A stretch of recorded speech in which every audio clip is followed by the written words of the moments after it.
America ने अंतर्राष्ट्रीय कानून पर बमबारी की है? जैसा सवाल मैंने एम्बेसडर महेश सचदेव के सामने भी रखा था। इंटरनेशनली इसका विरोध हो रहा है कि ये जो प्रैक्टिस है, ये प्रैक्टिस वाकई खतरनाक है कि न्यूक्लियर साइट्स पर आप अटैक कर दे। क्या एक प्रेसिडेंट सेट कर दिया अमेरिका ने? क्या आगे वर्ल्ड में अगर ऐसे वॉर होते हैं तो न्यूक्लियर साइट्स पर अटैक हो सकता है? क्या तब का अटैक आगे आने वाले दिनों में और खतरनाक ना हो जाए? क्या फोर्दो में जो हमला हुआ है, क्या वहां पर कोई न्यूक्लियर स्पिलेज हुआ है? क्या और कोई बड़ी खबर इससे जुड़ी हुई है? वो सब आपके सामने रखेंगे। लेकिन आराघची ने अब साफ कह दिया है कि अमेरिका ने अंतर्राष्ट्रीय कानून पर बमबारी की है। अमेरिका ने ठिकानों पर ही बमबारी नहीं की, अमेरिका ने धोखा दिया है। ईरान के विदेश मंत्री का भड़कना यहाँ पर जायज है। लेकिन मैं मेजर जनरल ब्रजेश कुमार अब इन जानकारी के साथ आपका रुख करूंगा। कहते हैं एक वॉर के लिए इंटेलिजेंस की जरूरत होती है। अगर पुख्ता इंटेलिजेंस से वॉर को लड़ा जा सकता है। ऑपरेशन सिंदूर में हमने भी देखा, भारत ने भी अपने इंटेलिजेंस के जरिए no collateral damage precision strike की और अपने टारगेट को तबाह किया, और उसके बाद जो चीजें आगे बढ़ी वो हम सब ने भी देखी। लेकिन यहां पर यह एक अलग कहानी है। सर, आप मुझे समझाइए, आपका अपना आकलन क्या कहता है? यहां इंटेलिजेंस कौन दे रहा है? सीआईए दे रहा है, मोसाद दे रहा है, या फिर अगर आप बुरा ना माने आईएसआई दे रहा है? सर अनम्यूट कर ले सर। राजीव जी, ये जो 9 दिनों से जो घटना चल रही है, उसके पहले भी हमने देखा है किस तरीके से आईआरजीसी के कमांडर्स का सीरिया में उनको मारा गया, तेहरान में मारा गया। उसके अलावा जिस तरीके से हिजबुल्लाह के लीडरशिप को खत्म किया गया, वो बॉम्ब से जो रिंगर्स के साथ काम करते हैं, पुराने जमाने के पेजर्स।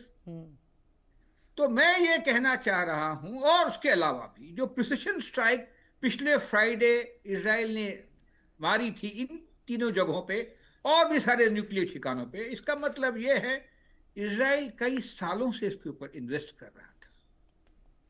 किसी ने मजाक में उनको बताया कि देखिए साहब, आप लोगों ने यूक्रेन से सीखा है। यूक्रेन ने 1 तारीख को 4-5 बहुत बड़े हमले किए थे रशिया में डीप में जाकर।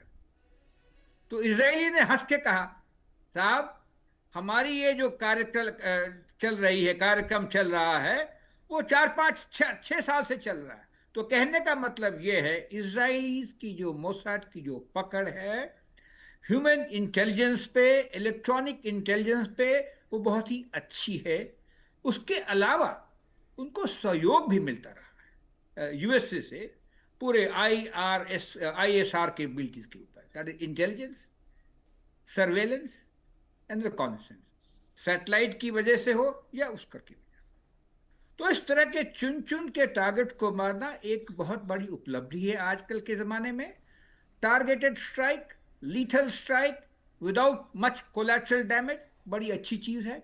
और वही हमारे दर्शकों ने, हम लोगों ने ऑपरेशन सिंदूर में भी उसका एक अच्छा एक उदाहरण दिया है। और वही हम ये भी देख रहे हैं, पहले इजरायली ने और बाद में अमेरिकन ने एग्जैक्टली वही किया है। अमेरिका के आ जाने से तो पूरा गेम चेंजर। ये जो लड़ाई थी ईरान और इजराइल के बीच में, या ईरान उसके प्रॉक्सी और इजराइल के बीच में, उसने तो उसका रुख ही बदल दिया। आप कह रहे थे क्या ये जायज है न्यूक्लियर ठिकानों पे ऐसे बमबारी करना? तो अब हम देख रहे हैं कि तो चल रहा है ऐसा।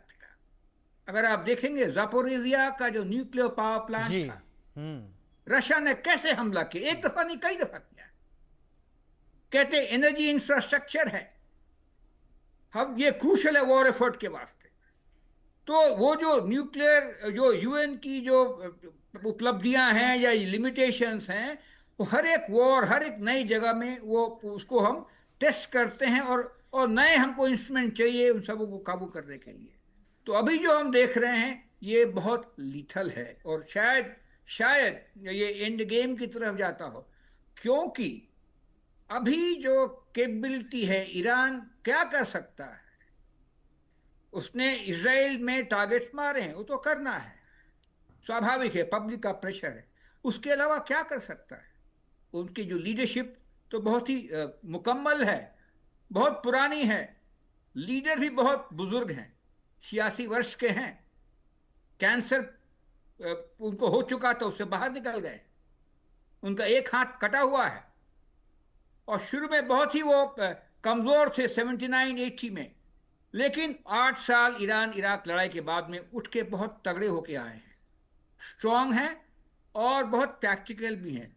अगर हम देखेंगे तो ईरान में जब इलेक्शंस होते हैं, एक दफा हार्डलाइनर जीतता है तो दूसरी दफा सॉफ्टवेयर संदेश वाले या थियोलॉजी वाले लोग जीतते हैं। तो ये भी इनका किया कराया। आजकल की जो सरकार है वो हार्डलाइनर नहीं है, मगर ये भी बात है, ईरान का डिवीजन अर्बन और रूरल भी है।